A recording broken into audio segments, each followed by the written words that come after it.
Hello, I'm Stella Collins, and I gather that you're interested in the difference between autonomy and slow group decision making. Neither's right or wrong, it's about the balance you've got. Now, it turns out that organizations can't take decisions, they can't take actions. It's people within organizations who take decisions and take actions. And that's people like you, the leaders. The decisions and actions you take cascade down throughout your organization to create the culture. So how can you change your culture so it's more autonomous? So the first thing to do is to make sure you've got really, really clear outcomes so people know where they're going to. And then you need to step back and let them make the decisions about how they get there. To do that and to make it successful, you need well-trained people who are good at what they do and feel confident in making those decisions. And you need clear, collaborative, two-way communication. One of the reasons people don't take decisions is the fear of failure. The fear if they make a decision, they get it wrong. Whereas if they ask everybody else, well, at least there's a few of us to take that error. So how do you support psychological safety in the workplace and reducing the fear of failure? And instead of the fear of failure, what you want to increase is learning. How do we learn from failure?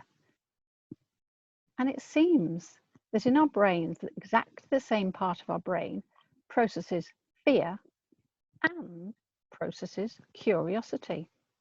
It's just down to the level of dopamine and where that dopamine acts that switches between fear and curiosity. And dopamine, you may or may not know it, is a motivating neurotransmitter. It helps us to take action. So let's see how we can switch between fear and curiosity. Imagine you failed and somebody asked you the question, why did you do that? Who did it? Who's to blame? How are you going to feel? Fear? Criticized? Defensive? Maybe.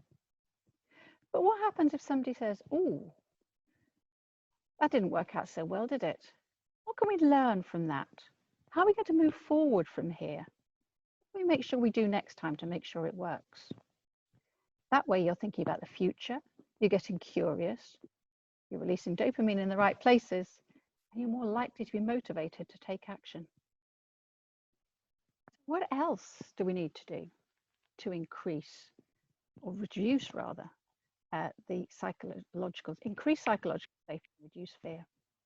One of the things that Google does, a company well known for being autonomous and making, some rubbish decisions and some great ones, mostly great ones, but they have autonomous people, is they do a psychological safety audit really regularly.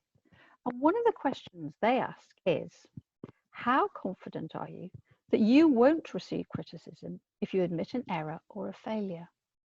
How would it be if that sort of question was common in your organization? And then, of course, the other thing you can do is support people in their decision making. Teach them how to make decisions.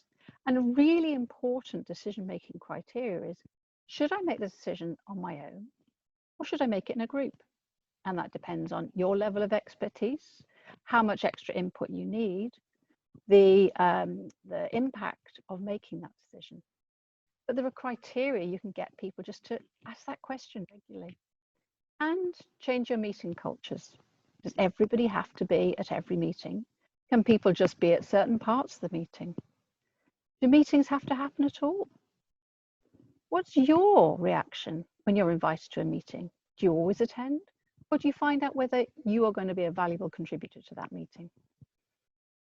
So I hope this has been useful to you, and I look forward to hearing how you get on with your decisions about autonomy versus slow decision making.